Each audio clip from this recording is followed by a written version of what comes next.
अमीर बलाज कत्ल केस के मरकजी मुल्जिम एहसन शाह को मुबैना पुलिस मुकाबले में हलाक कर दिया गया है। अगर पुलिस की प्लानिंग होती तो ये पुलिस उस वक्त मारती जब पूरी हाइप पकड़ा हुआ था केस ने। लो जी, जैन बाबू 1 महीने के अंदर अगर तीफी भट्ट साहब खुद को सरेंडर ना करे, आपने मुझे 1 महीने के बाद आ कहना चाहिए सब फाला करनियां बंद कर दो।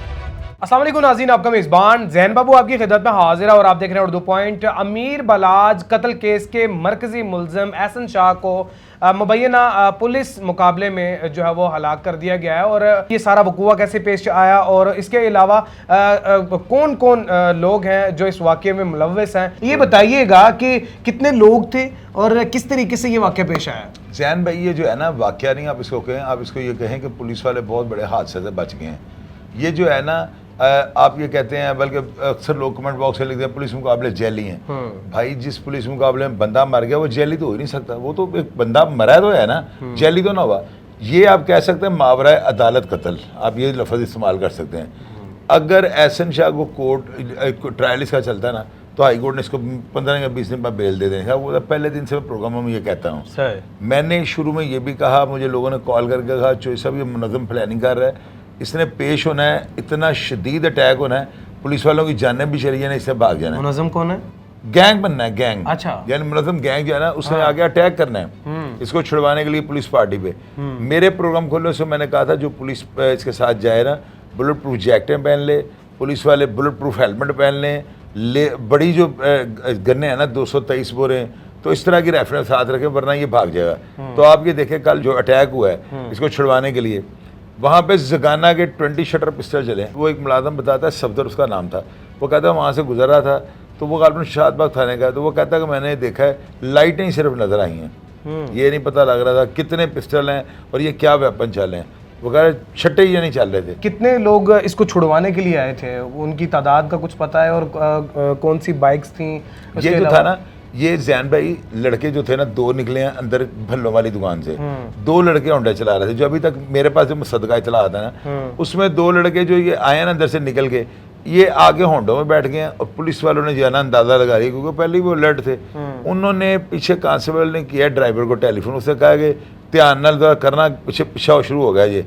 उसने कहा गाड़ी मोड़, उसने गाड़ी मोड़ी है तो ये होंडे वाले जो है पागल लगे हैं ना, ये भी उसी गली में मुड़ गए। एक जो है ना वो क्या उसे कहते हैं, एक लड़के ने स्टार्ट जब फायरिंग शुरू किया ना, उसकी फायरिंग का एक फायर, यानी ये मेरे पास जो इतला आई है, वो इसको लगा हुआ था एहसन शाह को। अच्छा, ये किस गाड़ी में थे? बख्तरबंद गाड़ी थी जिस गाड़ी में लेके जा रहे थे, या आम डाला था, कार थी? आम पुलिस की गाड़ी थी और ये सीआईए इचरा की गाड़ी थी। सीआईए इसमें डालकर वो बाकी लड़के जो शकील भट्ट सब इंस्पेक्टर को कत्ल की धमकियां दे रहे थे, उनकी गिरफ्तारी के लिए पुलिस। अच्छा, ये बकायदा धमकियां दी गई हैं? 100% अब जाकर उनका मौका लेना शकील भट्ट साहब का। अच्छा, उनको इंतहाई शदीद किस्म के सिक्योरिटी थ्रेट से अच्छा बाजी नहीं छटना, क्योंकि वो समझ रहे थे बलाज केस को जो है ना तूल देने वाला शकील भट्ट है, क्योंकि ये वहाँ पे मौजूद थे जब बलाज कत्ल हुआ है। तो ये सारी सूरत हाल। अच्छा, अमीर बलाज केस की अगर हिस्ट्री लिखी जाए तो सबसे हाई प्रोफाइल जो कैरेक्टर होगा वो कौन सा होगा, या फिर हाई प्रोफाइल बात कौन सी होगी? इसमें आप देखेंगे इनकी सारी फैमिली के जो मेंबर हैं ना, अपने गनमैनों से कत्ल होते आ रहे हैं। लेकिन तारीख दूसरी तरफ आप पढ़ें तो जितने भी इनके मुखालफिन हैं पुलिस मुकाबलों में मर रहे हैं। अब ये एहसन शाह, जिसका लोग ये सोच भी नहीं सकते स्वाय मेरे, ये भी पुलिस मुकाबले। आज तक अभी कोई 109 का मुल्ज़िम पुलिस मुकाबले में मरा है, एक बता दें मुझे। 109 वाले को पुलिस कहती कुछ नहीं, ये 109 का मुल्ज़िम होकर पुलिस मुकाबले में मर गया है। इसका मतलब कुदरत का इंतकाम देख लें। इनके मुखालफिन ये अल्लाह पे डोरियाँ छोड़ देते हैं और पुलिस का हाथ मारे जाते हैं। कैसर भट्ट साहब ने अपनी एक वीडियो में कहा था कि तीफी भट्ट जो है वो इसको मरवा देगा और वो इसका फ़ायदा उठा लेगा। इसका फ़ायदा मेन किसको होने वाला है? आप मेरी बात सुने, अगर तीफी भट्ट का इतना ही हाथ पड़ता, तीफी भट्ट पुलिस को अगर इतना ही वो कहता कि मार दो तो पुलिस मार देती, तो वो खुद आगे पेश क्यों नहीं होता? ये हवा की बातें होती हैं, ये सिर्फ ही होता है हम लोग अपना गुस्सा निकालते हैं। ये अंडरवर्ल्ड है, इसके कुछ असूल हैं। यहाँ पे ये नहीं होता कि आप सुपारियाँ ले लें अपने दोस्तों की। दुश्मन का बुरा सोचता है। अब लोग नीचे लिखेंगे तीफी भट्ट की साइड लेने लग पे, वो अल्लाह के बंदे दुश्मन को मौका मिले वो मस्जिद में फायरिंग कर देता है। अच्छा, उसकी वालदा का एक इंटरव्यू देख रहा था जिसमें उन्होंने कहा है कि जी मेरे बेटे के साथ मुलाकात हुई 12 बजे और तकरीबन मेरा एक दामाद शायद साथ था, बेटी साथ थी और एक बेटा साथ था। तो तब एहसन शाह ने बाकायदा तौर पर अपनी वालदा को कहा है जी मुझे बचा लिया जाए, मुझे सीआईए वाले लेने आए हैं और मुझे ये मार देंगे। तो क्या ये सारा टोटली प्री प्लान था?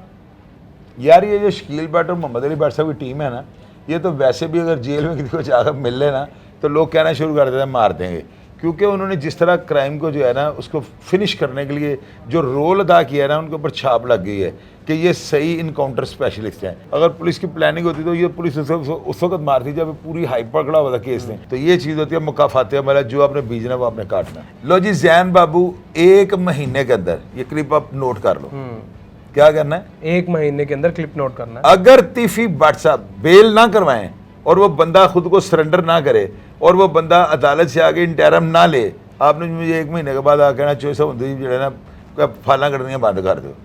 अगर हाँ 2-4 दिन ऊपर हो जाएं, ये पहले मैं कहने लगा 1 महीना 4-5 दिन हो तो नो वरी, लेकिन 1.5 महीना नहीं होगा बंदा, क्योंकि अब ग्राउंड क्लियर हो गई है। ये अब तीफी भट्ट की ग्राउंड फिनिश, हर चीज़ क्लियर हो गई, प्योर एविडेंस खत्म हो गई। शूटर मर गया, शूटर को पीछे थे वो जो प्रोडक्ट वो दे रहा है, इंफॉर्मेशन दे रहा है, वो मर गया।